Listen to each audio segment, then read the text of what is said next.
Blessed be the Lord, the God of Israel. He has visited his people and redeemed them.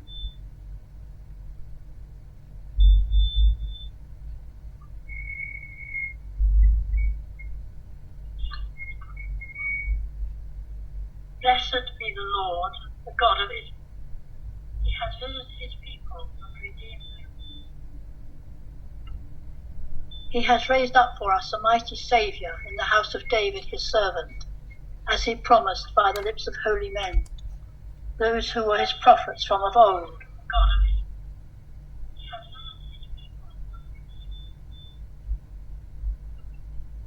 He has raised up for us a mighty Saviour in the house from the hands of all who hate us. So his love for our fathers is fulfilled, and his holy covenant remembered. He swore to Abraham our father to grant us that, free from fear and saved from the hands of our foes, we might serve him in holiness and justice all the days of our life in his presence. As for you, little child, you shall be called a prophet of God the Most High. You shall go ahead of the Lord to prepare his ways before him, to make known to his people their salvation through forgiveness of their sins. The loving kindness of the heart of our God, who visits us like the dawn from on high. He will give light to those who dwell in darkness, those who dwell in the shadow of death, and guide us into the way of peace.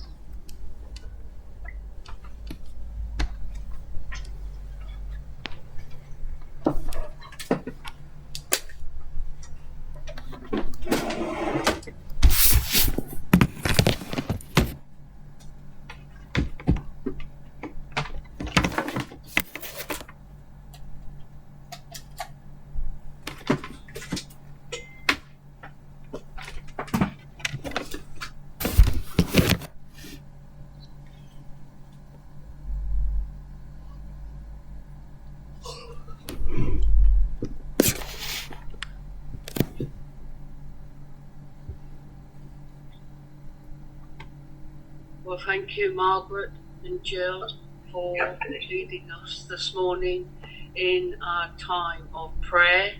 It hasn't been without its technical challenges, but we have stayed with it, be faithful to our intention to give this time our full attention to God and to all who are most in need of our prayers at this time. So thank you both, and thank you everyone for staying with it.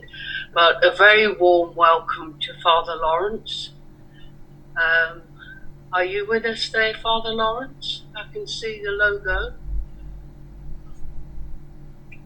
Yes, well, there is a logo. There is. Yes. Well, we as soon as we hear your voice, Father Lawrence, we know that we're with the right shepherd. So we look forward to hearing your words of wisdom for us this morning, all your thoughts, your reflections. Thank you. Yeah, over to you. Thank you. Thank you very much. Yes, I'm sorry I can't get my video to work today, but that may be a blessing for you. I just wanted to begin by saying briefly stating the obvious, which is what an amazing experience we have just shared, and we share every Monday, and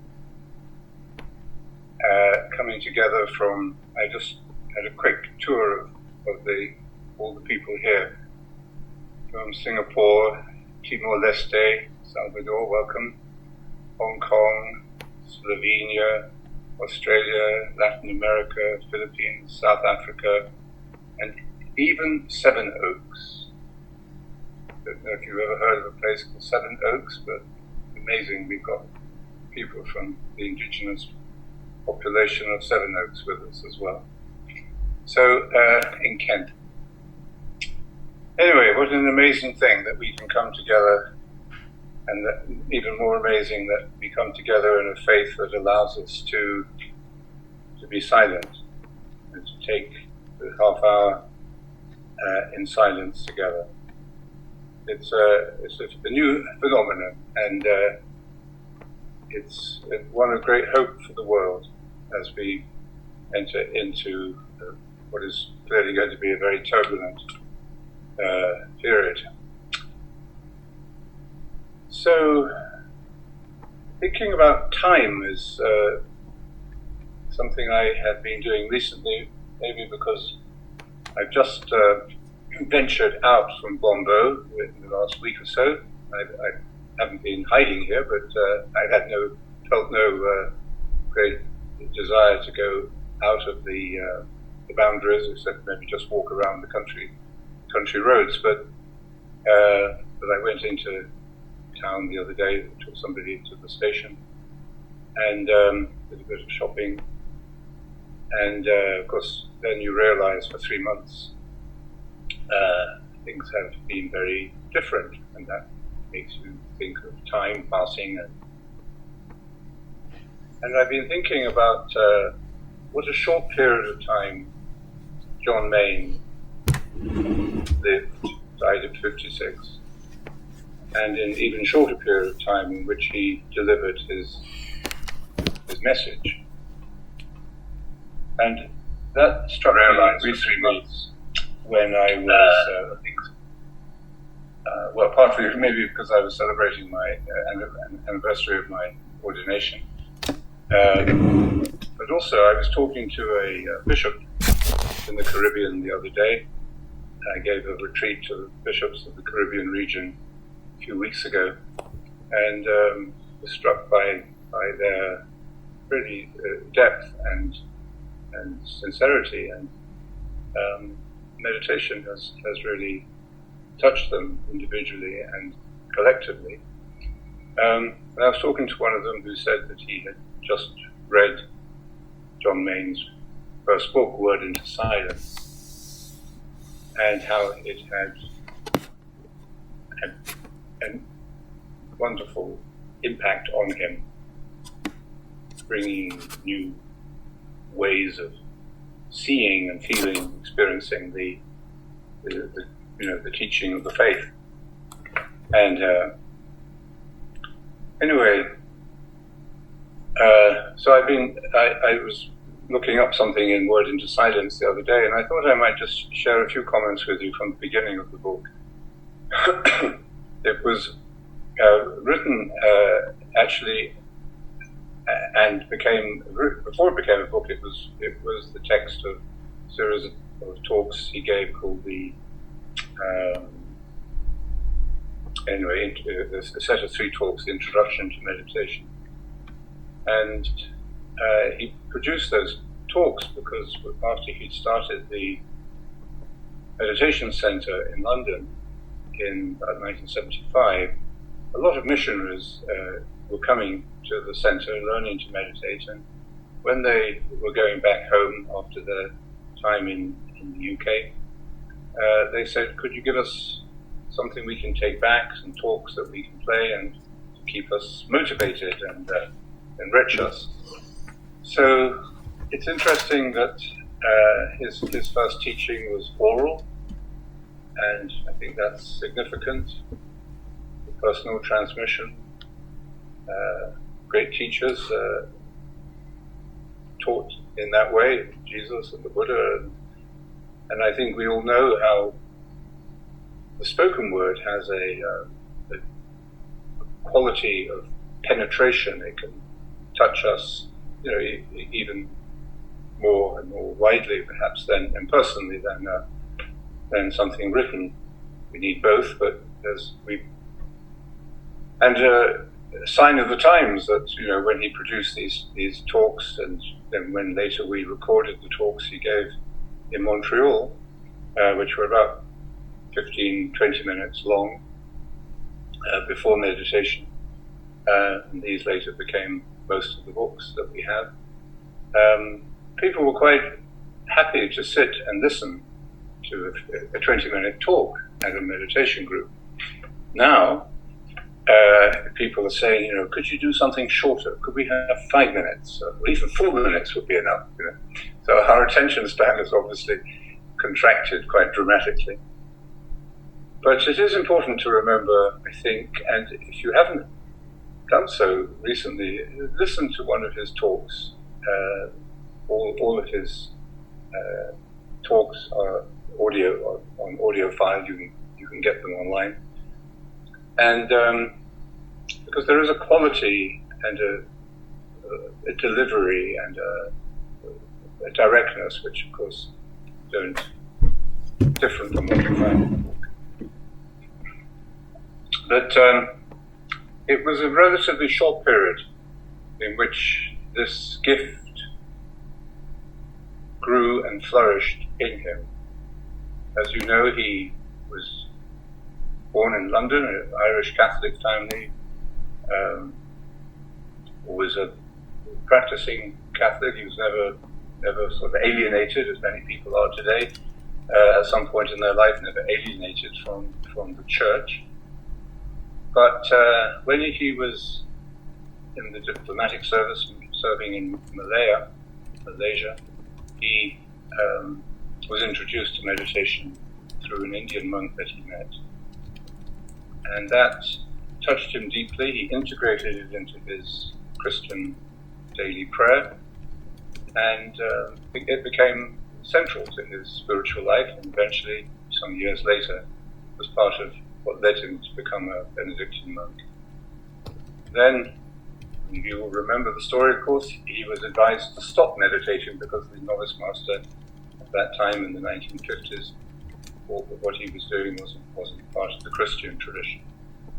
So, obediently he did, but came back to it through his study and his deeper acquaintance with the early monastic tradition of the desert, and John Cassian in particular. And he'd gone back to these roots of his own tradition because he could see how monasticism was suffering and how the transmission of the faith to the next generation was also suffering. So in times of crisis, we go back to our roots.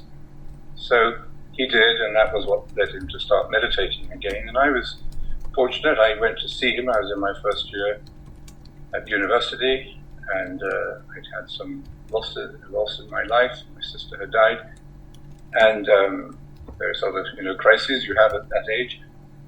And I went to see him in Washington, where he was. And it was then, quite unexpectedly, he introduced me to meditation in a very few words with a very light touch. And I knew that was a turning point in my life, although it took a few more years before I actually turned. Anyway, there's this historical panorama of it. And he then came back to his monastery in London in 1975, now convinced that this was central to his vocation, his meaning, and to the need for the church. 不過佢哋搞緊個 live， 不過突然之間唔知點解 Zoom connect 唔到 Google， 跟住搞到我即刻要第3個 app 其他 apps 去做。A couple of years later, went to Montreal. 係咯，唔知咩事。The Spirit gave him 5 years platform to 即係冇得搞㗎啦，其實。And plant, to sow the seeds. 即係撳極都冇反應啦。唔係，我係 live 去 Google 喎，唔關事。So this is how the Holy Spirit works through individuals. 不過我覺得 Zoom 應該 5-year plans or 10-year plans or 50-year plans. 我而家直接喺我電腦度 podcast 上去。The way individuals respond to 好，拜拜。 the key gifts and turning points in their own lives. How we respond, each one of us, makes a difference to the world. And he certainly responded, and he had this amazing gift of being able to see the moment and grasp the moment, and would often, at several key moments in his life, would sort of renounce what he had achieved and success. He was a very capable, successful person, everything he turned his hand to. But he would sort of renounce it, let it go, and follow the Spirit in another direction. Not every week, but I mean maybe 4 or 5 times in his life, which is pretty remarkable, really, even to have most of us cling to what we have and very reluctantly change, but he had this gift of discernment, and when he saw the time for change had come, he didn't waste any time. So I've been thinking about this amazing phenomenon, really, that John Main focused for us, this recovery of the contemplative teaching in the church, not just in monasteries and communities, but in the lives of families and married people and single people, and young people and old people, and so on. It was why Father B. Griffiths said after he died that in his experience, John Main was the best spiritual guide in the church today, because he understood how relevant and how timely John Main was for our time and for the needs of our time. So in that short but intense period, at the climax of his life, which had prepared him for this intense few years of concentration within his own spiritual journey, he began to meditate straight away as soon as he sort of reconnected to his own tradition in 1969, 1970. And when I went to see him, he was meditating 3 times a day and headmaster of the school and busy in various organizations. But meditation had become the center and the framework of his life. And he had this gift and temperament that allowed him to give himself entirely to what he believed to be right and what he was called to. And then, as I said, soon after he had opened the meditation center in London, people began to ask him, could he put the teaching that he was delivering by word of mouth in small meditation groups, meeting usually in the evenings, but other times of the day as well sometimes. Could he put this teaching into writing, or first of all onto cassettes? So the beginning of Word into Silence,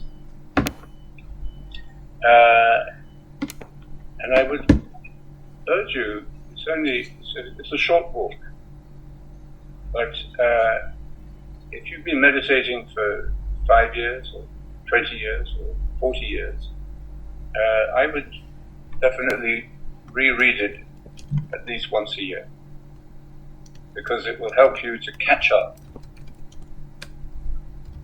in understanding the progress you have made. It will help you to be conscious, it will give you a language to understand what is happening in you and through you because of meditation, because of your practice. So that he begins by saying his first sentence in this book is very relevant to us today. How often do we have to say meditation is not a technique when we talk to people who've learned many different useful techniques of relaxation, with mindfulness, and concentration, and so on. But his first sentence is, learning to meditate is not just a matter of mastering a technique. It is much more learning to appreciate and respond directly to the depths of your own nature. Not human nature in general, but your own in particular. Ideally, you should find a teacher who will help you to guide you on your pilgrimage. This little book may inspire you to do that. But those are 6 lines, but they have quite a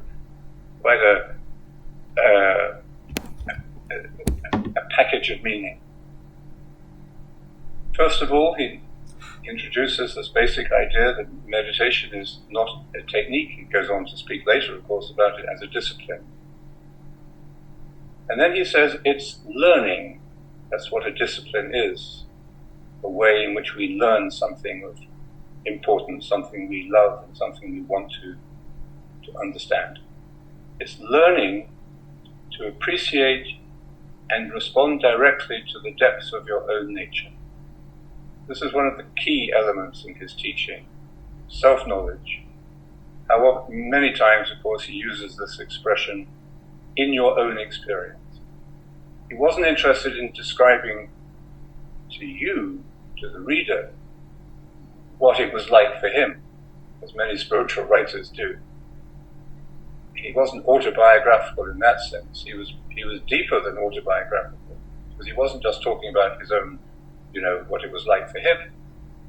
He was speaking from the depths of his own nature. And that's why I think he writes and speaks with such authority, because he's not just building this authority, claiming this authority, and trying to charm you, or trying to win you over, or trying to persuade you. He is just speaking from the depths of his own nature and what he has learned through his own journey. And that's why, if you tune to this, if you listen, it opens you to your own depths. So you don't say, oh, what a wonderful, interesting mystic John May must have been, and I must do this and this on John May. There are several people doing PhDs on John May at the moment. But I mean, he was not trying to attract attention to himself. He was speaking from a very selfless place, and that's why he has authority. And he wants us, very much in the way that Jesus wants us, when we read the words of Jesus, to understand and discover for ourselves what he's saying, not just to read it secondhand and to say, well, this is what St. Irenaeus said, this is what St. Thomas Aquinas said, this is what John May said, this is what Thomas Keating said, It's what we know. What do you know? Because if we're going to communicate a life-giving, transformative message to others, it will have to come from our own heart.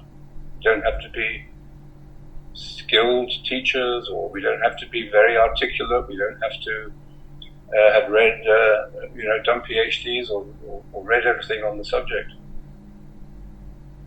Useful, very helpful, of course, to have some basic knowledge and framework, but what really matters is that we are speaking from our own experience, from our heart.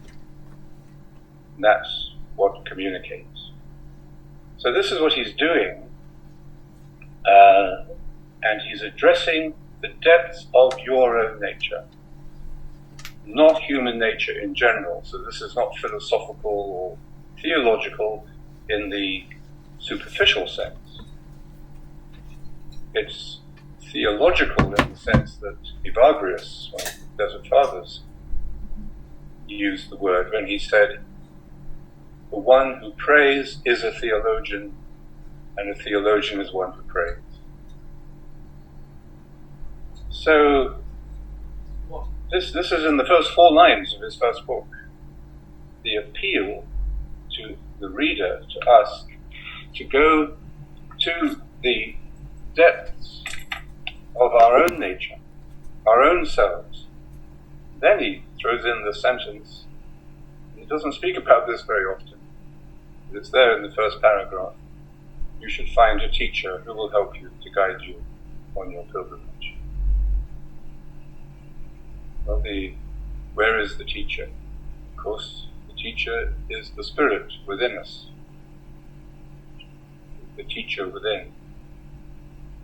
But we also can say that I think we find the teacher in each other.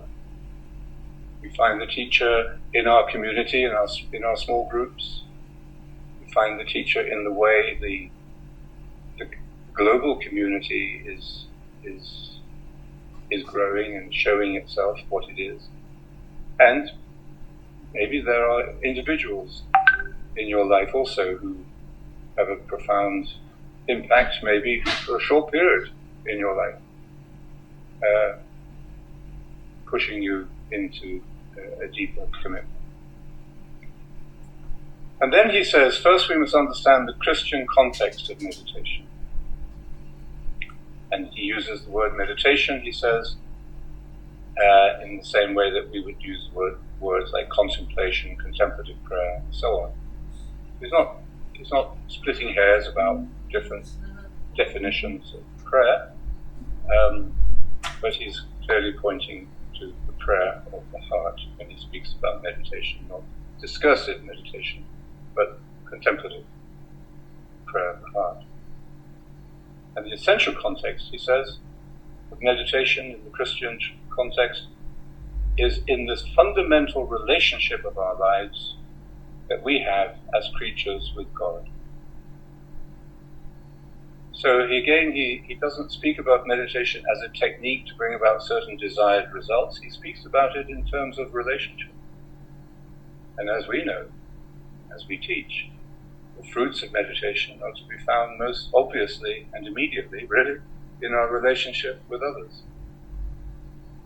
I've often heard from people who have no religious, spiritual background, really, who will say that after they've been meditating, even for 2 or 3 weeks, that the people they live with or work with notice a change in them, or they notice a change in the way they're relating to others. So meditation is relational, because if we do indeed go to the depths of our own nature, in particular, then we will inevitably find ourselves in relationship, in communion with God, the ground of our being. And the deeper we go into self-knowledge in this sense, the deeper our communion, our union with God will become. So he doesn't say this all here, but this is the seed of this very important part of our teaching of meditation, that it is other-centered. It is essentially other-centered because it is a way of love, and that's what all relationship is about, being other-centered. That's why we find relationships difficult at times, because after the first fervor of conversion, when you think this person or group that you're in relationship to is everything you've been looking for and gives you everything you want, then, of course, you realize there is the work of love involved, keeping the attention off yourself. That this relationship is about training you to become continuously other-centered, not so easy. So this is how he speaks about meditation, in this relational way. But then he says, most of us have to take a first step before we can begin to appreciate the full wonder and the glorious mystery of this fundamental relationship we have with God. And the first step is what? The first step, he says, is to get into touch with ourselves first, a full relationship with ourselves, before we can turn openly to our relationship with God. So, suddenly this theology becomes very contemporary. This is about finding yourself, being yourself, fulfilling yourself. But all of this modern emphasis on self-fulfillment is now connected to this deeper meaning of theology of human nature, our relationship with God, our knowledge of God. Finally, and we've only got less than 1 page into this, but finally, he says, let's put this another way. What this means, to be in a full relationship with yourself, what does that mean? Well, it could mean, if you didn't listen to what he says, you could walk away and say, oh, that means I can do what I like, I can just seek out the things that are fulfilling to me, the things that are delightful, so on and so on. But no, this is what he says. Being in full relationship with yourself, which is necessary before you can be open to God, means finding, expanding, and experiencing our own capacity for peace, for serenity, and for harmony. So this is not about crucifying yourself, it's not about indulging yourself. It's about finding your capacity to be peaceful, serene, and in harmony. And that is the first step to appreciating and knowing the peace of God. So finally he says, meditation is the very simple process by which we prepare ourselves in the first instance to be at peace with ourselves, so that we are capable of appreciating the peace of the Godhead within us. Anyway, you know all that, but I think it's helpful I find it helpful, as I say regularly, to reread Word into Silence, and in the light of your own experience, discover just what is happening, what the Spirit is doing in us through these times of meditation. And so just one little reminder that we've started our online meditation retreats here at Bombo, and the first one was finished, I think, on Saturday with Mark Burrows, an excellent teacher, scholar of Meister Eckhart, and he gave, I think, 4 or 5 talks. Really excellent and very relevant, very personally relevant teachings on Meister Eckhart and his relationship to our own spiritual journey. So if you have the talks online for another couple of weeks, so I urge you to have a listen to those if you can. Thank you. Have a good week. Well, thank you very much indeed, Father Lawrence. I'm so sorry we couldn't see you this morning, but your talk lost nothing. Thank you so much for sharing about Father John and his life and his teaching. I think it comes more alive because we know that you knew him and were with him, and that comes across. So thank you very much indeed, and I know I'm going to go and get my copy of Word into Silence out and reread it. So thank you, and so sorry we couldn't see you this morning. Thank you, Julie. Thank you. And I'd just like to thank you all, actually, I'm sorry we had a few technical problems this morning, but thank you to Jill and Margaret, who led us beautifully in prayer in very difficult circumstances. I think eventually we did manage to go live on Facebook, but only thanks to Alan, who managed to get some third-party software and did wonderful technical things and got it working. So we're very grateful to you too, Alan, and to JM, as usual, for arranging all these meetings. So thank you very much. Now all I have to do is close the meeting. So take care and look forward to seeing you again soon. God bless. Thank you.